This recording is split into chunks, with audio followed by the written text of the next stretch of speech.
Hi, everyone. Sarah Brown Wessling here from the Council of Chief State School Officers National Teacher of the Year program. And I am so excited to announce the third season of Voices from the Classroom, the State Teacher of the Year podcast. CCSSO's National Teacher of the Year program provides a platform for exceptional educators to elevate issues that affect teachers and their students, to expand their leadership roles, and to inform policy and practice. In this season of the podcast, 2022 State Teachers of the Year will teach us about the lessons their students keep talking about.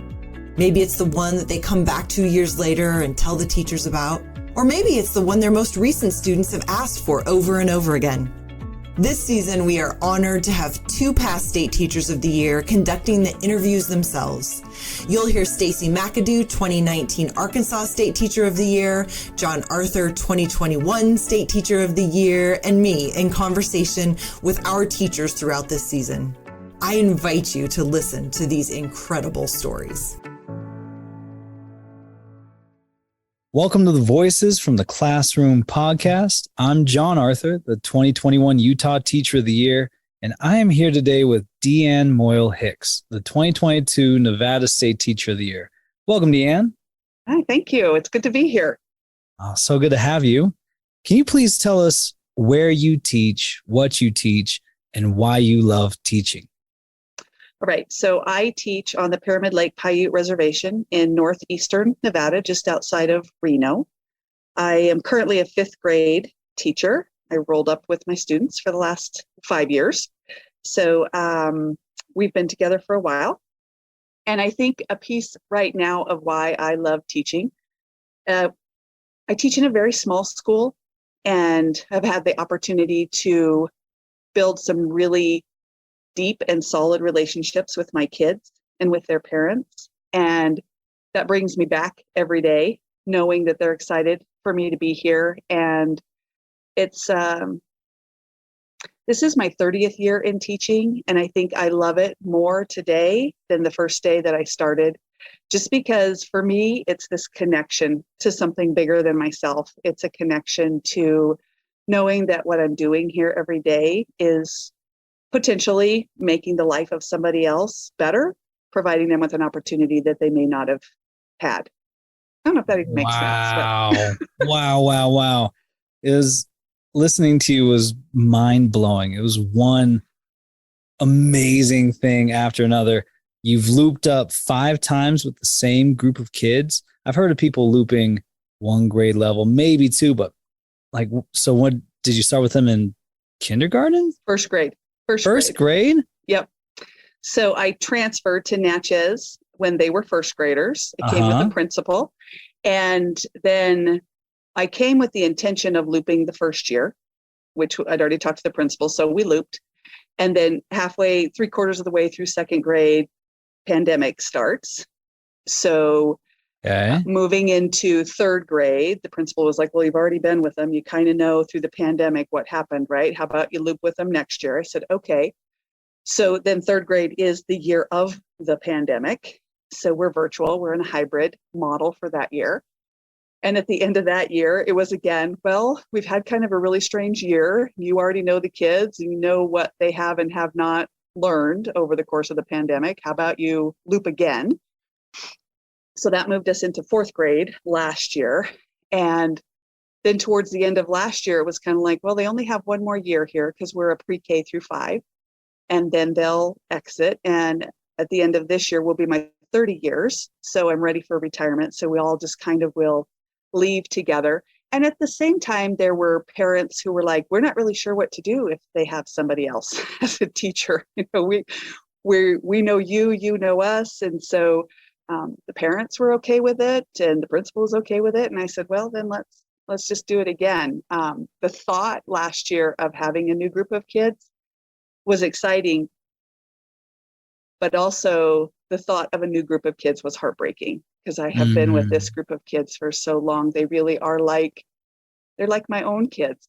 And so I'm already emotional about what the end of this year is going to bring.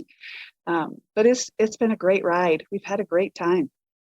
Wow. I feel honored to be talking to you here at this moment where you're about to begin this final stretch to the finish line, to the end of your career. Congratulations. Thank you. But the beautiful thing about that is even after you're done in the classroom, you will still have kids coming to talk to you about what you did in the classroom.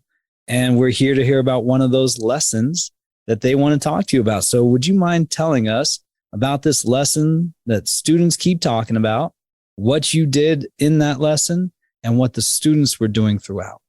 Okay. Yeah. So last year, we in the county that I teach in, we got FOSS as a new curriculum for science. So kind of changed things up and started a new direction with my STEM instruction. And so with the kids at the beginning of the year, we actually started with a story, a STEM story. So it was a story, and then at each part in the story, something happens, and there's a STEM challenge at that part of the story that the kids have to complete. And so we kind of did that at the beginning of the year, and the kids were like, that was so much fun. And I said, I think we could write our own story, right? And they were like, yeah, let's write our own story. So at the same time that we were doing the STEM story, we had some Paiute lessons. So because I'm on the Pyramid Lake Paiute Reservation, we have partnership with the Reno Tahoe Indian Colony and their language department. So the instructional aide that works here with me, her daughter is kind of the lead in that department. So she had provided some lessons for us in some different language activities, and we had been learning Paiute. Pine nut. I get too many P words there one time. So pine nut hunting in the fall is big for our Paiute culture here in northern Nevada. And so we learned a lot about the Wono baskets and what the ceremony is about in order to do the pine nut hunting. And so the kids were like, what if we wrote a story about pine nut hunting? I thought that'd be a great idea. So we started this story, and at the same time, then in science, we were folding in Earth systems and talking about Earth's plates and earthquakes and some of those natural disasters that happen. And then the kids start to create this story about they're going to a powwow, but there's an earthquake. And so they start to kind of latch on to how can we make this story similar to the shipwreck story that we had earlier in the year, where we were practicing our STEM process. And over time, we just start to build this story, right? We're going to the powwow, going to the Schurz powwow, which is another Paiute reservation just south of here. They have a great big powwow celebration it's called the Pine Nut Festival. And so then we're talking, and I'm like, well, if there was an earthquake, what would happen? And they're like, well, the bridge would fall in. We wouldn't be able to get across the river, right? And so it's like, so then what would we do? Well, we'd have to engineer a bridge. And so as each piece of this story kind of comes together, they started to pull from their experience, because we'd already built a bridge. They'd already engineered a bridge earlier in the year. And there were a few other things. So then I'm kind of throwing in these ideas that kind of keep us sidetracked to getting to the Pine Nut Festival.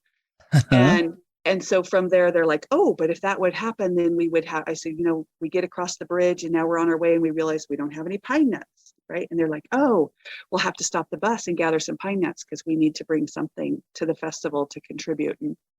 And so then we get there, and that's when they start talking about making the Wono baskets and the Yata baskets in order to gather the pine nuts, and then in order to shell the pine nuts. And so it was kind of this weaving of me derailing them and them finding their way back into the story. And at the same time, it was an opportunity for us to practice the language that they had been learning earlier in the year. And we put it all together kind of in a PowerPoint structure. And then we shared it with the first graders. So we partnered with the first grade class, very small school, so only one first grade class and only one fourth grade class. So we partnered with the first graders, and the students became the teachers. So we showed them the next section of the story, and through their ownership of the story, they had so much pride in the story and these ideas of how they had these STEM challenges. Then for the first graders, we partnered them up, and the fourth graders, my students, became the lead and the guide in helping the first graders learn how to navigate engineering challenges and how to work together. So first, we had a lot of tears in first grade. Nobody's choosing my ideas. Everybody thinks this is horrible. So we watched this really great transformation happen in first grade with the kids being more independent learners to becoming very collaborative and cooperative with their thinking and their idea building. So, so I would say, and not just my kids were like, when are we finishing the story? When are we getting back to the story? What's the next part of the story? And then the first graders, every time I would see them at lunch every day, when are you guys coming back? What day are you guys coming? When's the next part of the story? What do we get to do next? So it just created kind of this synergy between these two classrooms and some bonds that we have siblings, we have cousins and those kinds of things, but it also kind of started to create a bigger community between the upper kids, or the intermediate kids then, and the younger students. So that's amazing. It's storytelling, it's science, it's simulation, it's really connecting not just the curriculum and the content, but like you said, these groups of kids within the school around problem solving, around just content creation, kids creating a narrative. And I love all the little obstacles that you threw in there. Was there ever one where they're like, come on, that's just mean? I think probably the last one is we're actually at the powwow, and we've come across, we've done all of our challenges and we're there, we're enjoying it. And then I said, there's another earthquake and now the earth has split in half, right? And they were like, how are we ever going to get back to the bus? So I think that very last one, I just tipped them over the edge.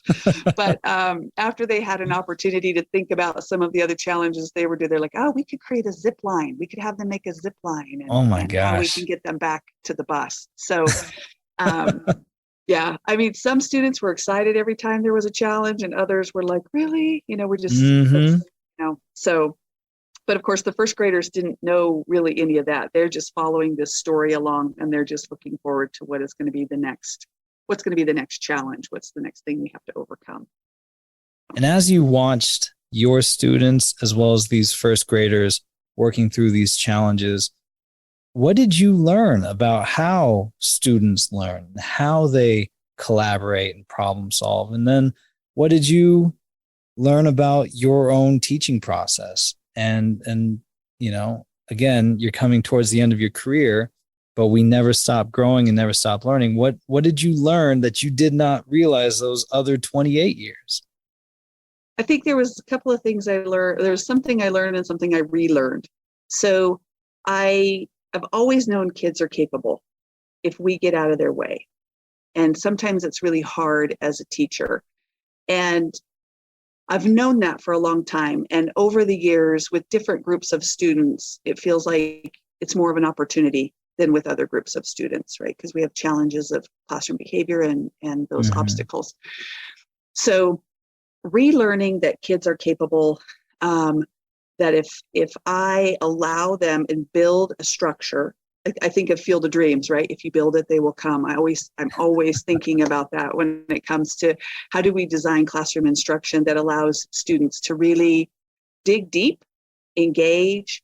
How do we make relevant lessons that also that keep kids just kind of building that little next step? How do we make them rigorous enough that we have just enough scaffolding in place all the time to kind of keep them moving forward in each little section?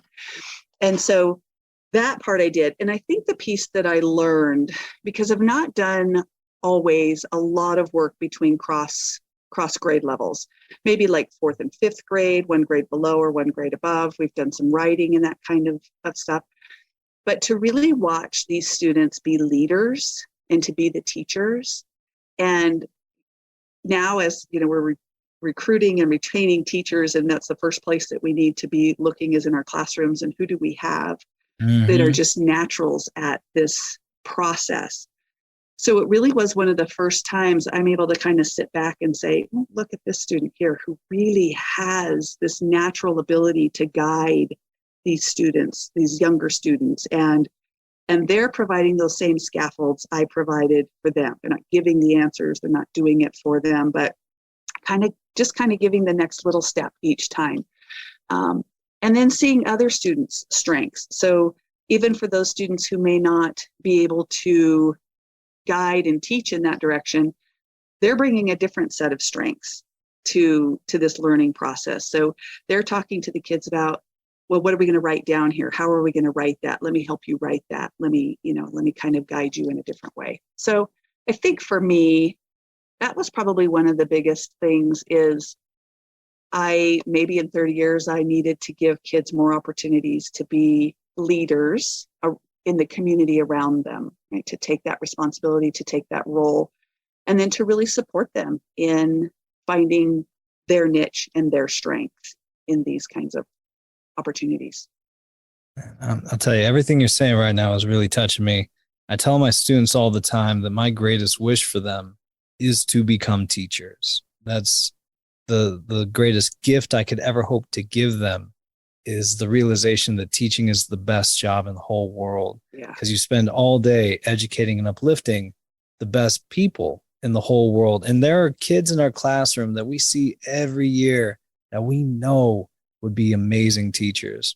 And I've actually, I'm in the classroom because a teacher told me, "Hey, John, you're really good at this. You'd be a great teacher." I've reflected on the idea of, if she changed those words, if instead of saying "you'd be a great teacher," recognizing the talent that lies in us, if she'd said instead, "you should be a teacher," where it was a recommendation rather than a recognition, I don't know if it would have landed as well. But I love the fact that you are seeing in your kids the same skill set, the same natural talent that you have had in the classroom for all these years. And from one teacher to another, I thank you for your time, your service. And I want to know, when your students are coming back to talk to you, not just about this lesson, but or any lesson, what are you taking most from those interactions when the students come back to talk to you?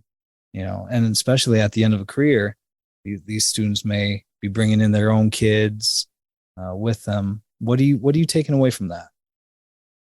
Well, I think a piece of what you just talked about there is listening to students. Mm-hmm. What are we listening to, and what do we hear when we hear them say, "I prefer this" versus "I prefer this"? To me, it has been an opportunity to say, okay, so if kids are talking about this, even just like we did idioms for a while, right? And the kids that come back every day and they're like, "That's an idiom," or the parents that are like, "Hey, all he talks about at home are idioms." I think those are our cues as teachers where we need to be. That is feedback. And it's Right. feedback in the best form because it's coming from our students. And they're saying, "I like this subject. I like the way we engaged in this content. I prefer to learn in this way," versus, I don't necessarily hear a lot of kids all the time commending me when we have to do a practice page or something like, "I just loved that worksheet that we did for that practice," right?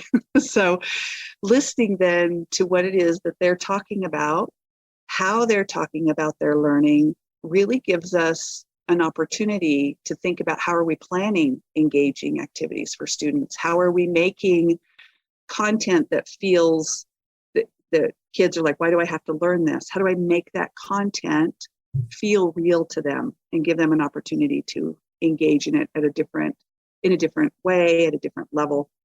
So yeah, I think listening to what they're saying to me is the greatest feedback that I can get. And then working really hard to make sure that I keep a mental list, a regular list of, these are the ways that these kids are really engaging in their learning. I need to provide more of these. If they like doing a book report as an art project versus writing, or if they like to tell about the stories instead of write about them, I need to know those things so I can provide those opportunities and those choices for students in the classroom. Deanne, giving students choice, listening to them, and letting them literally write the story of what they're learning in class. It's amazing. I can't thank you enough for joining me today. and having this conversation. And thank you on behalf of every teacher who's listening and every student who's been in your class for your many, many years of service. Well, thank you, John, for inviting me. It really is an honor to be here with you in this space and to lift teachers up and continue to move the profession forward. Excited for that. Thank you for listening to the latest series of Voices from the Classroom, the State Teacher of the Year podcast. Let's keep the conversation going. Please share these lessons on social media with the hashtag NTOY22. That's hashtag NTOY22. You can also catch up on the last 2 seasons on our website at ntoy.ccsso.org. While you're there, you can also learn more about and find ways to support all of our efforts to elevate teacher voice through the National Teacher of the Year program. Until next time.